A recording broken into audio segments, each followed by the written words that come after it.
Now, please welcome the CEO of Saxbys Coffee, Nick Bear.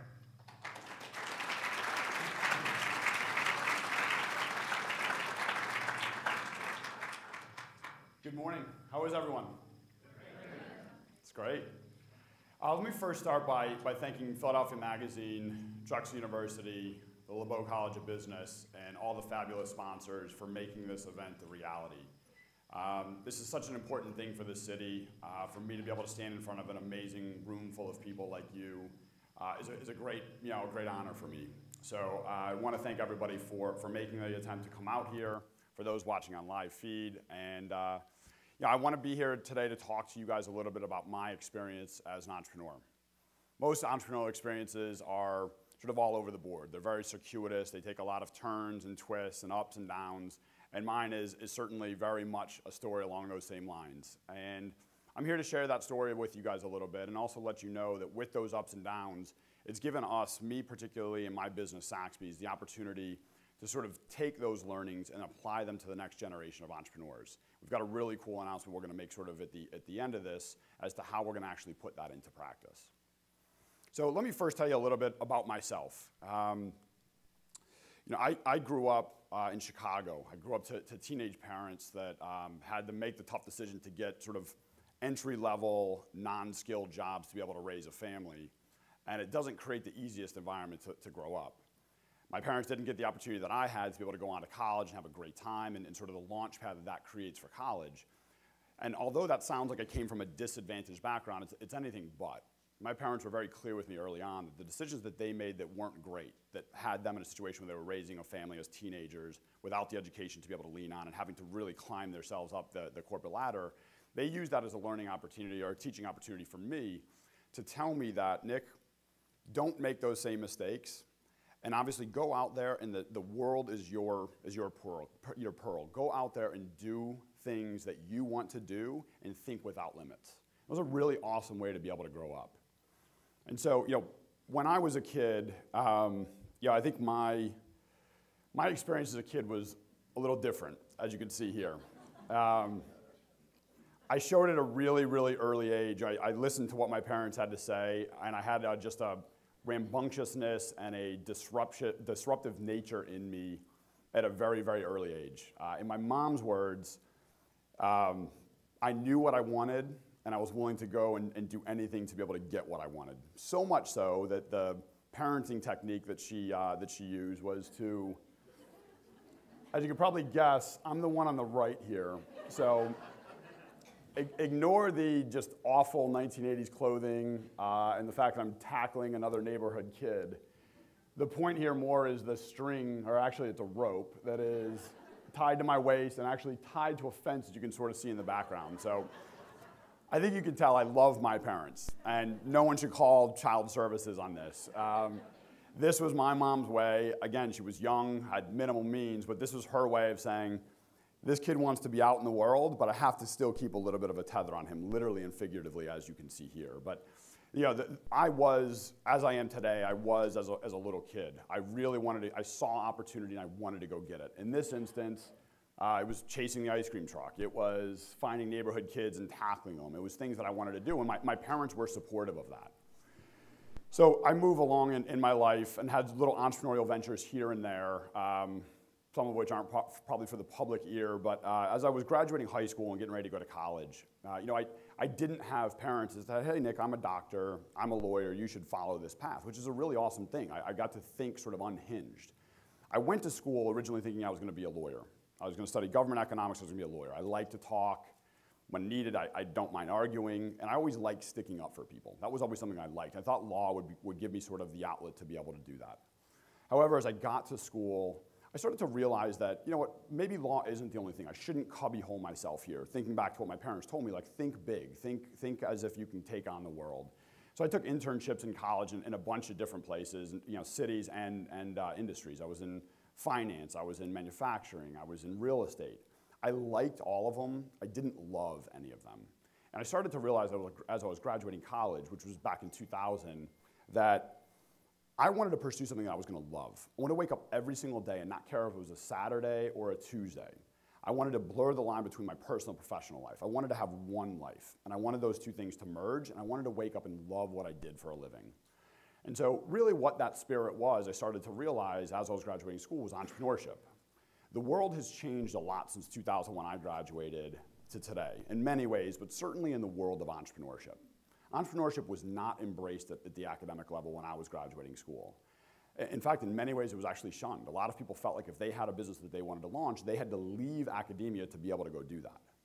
So when I was graduating, I knew at that time I wanted to have my own business. I wanted to be able to go out there and work hard and pursue my own business, but I didn't have the business idea, and I certainly didn't have the capital to do it. Went into consulting, and I was just really biding my time for that opportunity. As luck has it, I was introduced to the coffee industry about 5 years out of school. I wasn't a coffee drinker. I didn't go to coffee shops. But there was something in me when I got an invite to go to a friend of a friend's coffee shop out in Denver while I was living in Atlanta. It was something that made me get on that plane, drive 45 minutes north of Denver, and go into this nondescript shopping center to go into this coffee shop. Again, I didn't go to coffee shops at all. I was completely ignorant to the industry, but there was something about it that sort of like really attracted me to it. I walked into this coffee shop, and it had the energy of a great restaurant, a great bar, a great coffee shop. There were people having fun together. There was a happiness and there was a positivity in there that was striking to me. The coffee that I had was forgettable. The name of the place was forgettable, but that experience stuck with me. I flew back to Atlanta. Again, I'm leaning on my government and economics degree, so I didn't have much of a business background, nor did I have an entrepreneurship education to lean on. So instead of doing what I really should have done, I should have written a business plan, I should have studied the industry, I should have raised capital, I decided to quit a really well-paying job, empty out my savings account, and load up my American Express card to the tune of about $150,000 to get into the coffee business I knew nothing about. So the same mom that used to apply interesting ways of keeping me in the neighborhood thought I was crazy, cried, probably wanted to institutionalize me. And I told her, I said, Mom, the same reason why you tied me up as a kid, to keep me in the neighborhood is the same reason why I have to do this. I believe it in my heart and soul that if I apply my best efforts, I can be successful in this industry. And I gave myself little opportunities down the road. If people are willing to drink something besides Starbucks after a year, I'll stay in the business. If people are willing to franchise this business, which was my original way of growing in this industry, I'll stay in this business. And every single time, I was answering those questions in the affirmative. My personal financials and the business financials were a complete wreck, primarily because I didn't write a business plan and I didn't raise capital, but I was starting to see the building blocks. And although I was making a lot of failures, I was making mistakes, we were always falling forward. Even if we fell forward an inch or a foot or 3 yards, we were always sort of falling forward. So 2 years into that industry, as luck has it, I get introduced to a landlord in Philadelphia who we were pursuing to be able to put a Saxbys location into this market. And it was a good friend of mine from college who's now our CFO, who I think is here in attendance as well, asked if I would come up and try to help convince this landlord to put a Saxbys in there, and I did. And we were in the process of finally raising capital, so I had actually gone about 2.5 years into operating a business to actually write a business plan. After the meeting, he said, look, we'll put a Saxbys in my shopping center. I'm more interested in you in this particular business. Well, how can I get involved in that business? And fortunately, we were able to get a deal done to be able to move this business to Philly. So in the midst of me making a lot of bad decisions in the company, I made a really, really good one to move this business to Philadelphia.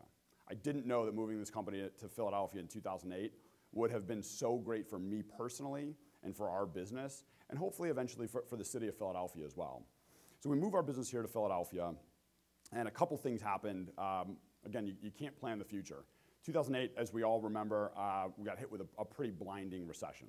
Created great challenges in our business, primarily because we were franchise oriented. So although our cafes were doing well and growing, we relied on usually small business and small business loans through banks to be able to fund our growth. We literally had no ability to grow. We also got hit with a significant and very vitriolic litigation based in the sale of our business and moving to Philadelphia that we had to deal with. So I took a step back around that time and evaluated the playing field for us and said, you know what?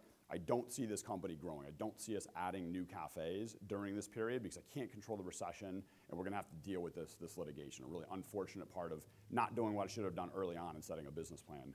So we made a decision at that time to really focus on the internal part of our business. How do we get better introspectively? As a young person, I was really focused on the only way to get better was to grow out of your problems. That was the opportunity for me to take a step back and do it a little bit different. And I had a mentor who, as I was talking to him about the industry that I was in, he's like, oh, Nick, I went to Cornell University. That's a very a very good hotel, hospitality school. He's like, oh, you must have gone to the hospitality school. I said, no, I thought I was gonna be a lawyer, so I decided to go to government economics instead. He's like, well, you must have read these two really, really important books since you're in the hospitality business. And I told him, no, I've actually probably not read many books in my life. It's probably a good time for me to start reading books. So fortunately, I took his advice, and I read these two books. The first I actually read was the one on my right, which is pretty much the only book ever written on the inside of the Ritz-Carlton. I'm sure most people in here are familiar with the Ritz-Carlton. They are the gold standard in hospitality globally. And then I also read Danny Meyer's book, Setting the Table. Danny Meyer, most of you guys will probably know, is the founder of Union Square Hospitality, pretty much the preeminent restaurateur in New York.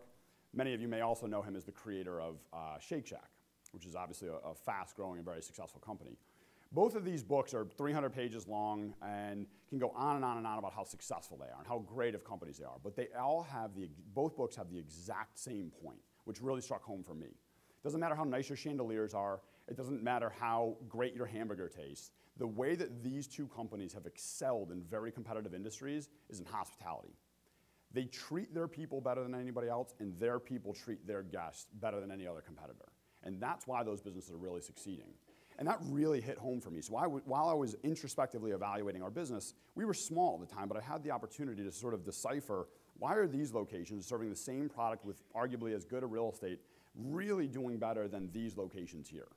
And when we looked at it, we realized that those franchisees were applying these same principles. They were great at hospitality.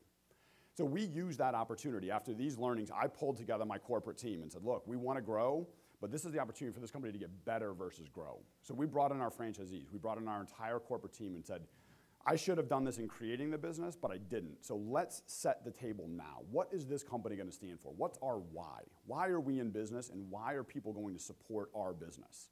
We have to start with a mission and core values.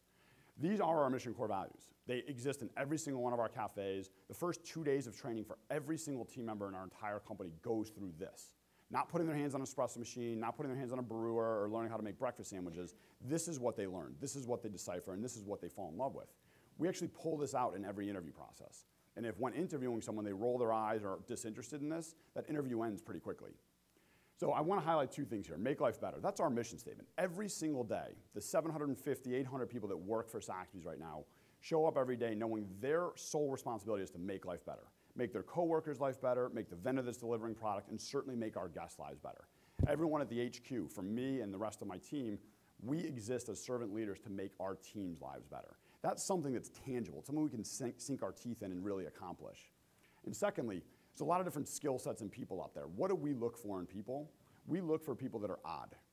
We want you to be odd. Be unique. Be comfortable in your skin. We don't make you put a hat on and a shirt on and be someone you're not when you're working for this company. It also stands for being outgoing, detail-oriented, and disciplined. Those are the three skill sets we need to be successful in our business. So we learned this. We applied it in our business in 2010, 2011, 2012, as the economy started to get a little bit better. And every way that you could measure this, our company has gotten significantly better. Retention of team members is through the roof right now. The applicants that put in to work for our company is through the roof. And as our investors care about, comp sales, year-over-year sales, are at a significantly all-time high in our business. We didn't introduce new products. We didn't get prettier. We didn't even change the brand. What we did is we created a spirit in our business, and that was a very, very important thing for us. So, fast forwarding, during that time, I got an opportunity. I probably should have backed that up a little bit. I'll let you sit on that. So you've already got to look at me tied up. Now you get to look at that as well. Sorry, millennials. It'll get better, I promise.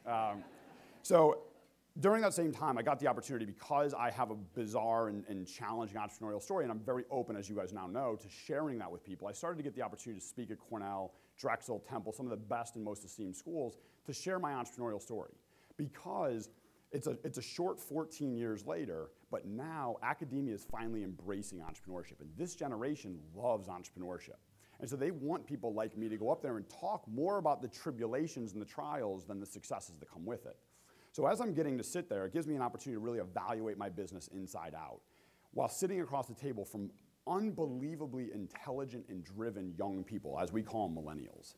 So yeah, we hear a lot of things about millennials. Millennials are really, really entitled. I'm sure you guys have heard all of that. That is completely false, in my opinion. Millennials are very driven for a purpose that they believe in.